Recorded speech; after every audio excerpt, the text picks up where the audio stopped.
مسیح یسوع کی بابرکت فتح مند اور جلالی نام میں آپ سب کی سلامتی ہو۔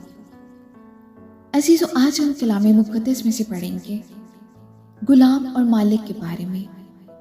افسیوں کے نام پولس رسول کا خط، اس کا 6 باب 5 آیت سے: آئی نوکروں، جو جسم کی روح سے تمہارے مالک ہیں، اپنی صاف دلی سے ڈرتے اور کانپتے ہوئے ان کے لیے ایسے فرما بردار رہو جیسے مسیح کے، اور آدمیوں کو خوش کرنے والوں کی طرح دکھاوے کے لیے خدمت نہ کرو، بلکہ مسیح کے بندوں کی طرح دل سے خدا کی مرضی پوری کرو۔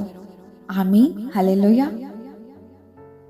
اور اس خدمت کو آدمیوں کی نہیں بلکہ خداوند کی جان کر جی سے کرو، کیونکہ تم جانتے ہو کہ جو کہ جیسا اچھا کام کرے گا، خواہ غلام ہو خواہ آزاد، خداوند سے ویسا ہی پائے گا۔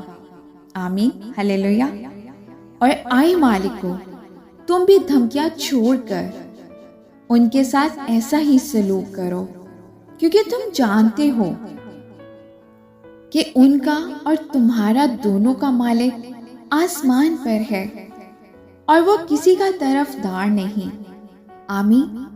خداوند کے زندہ پاک کلام کے پڑھیں اور سنے جانے میں اس کی برکت ہو۔ خداوند کا شکر ہو۔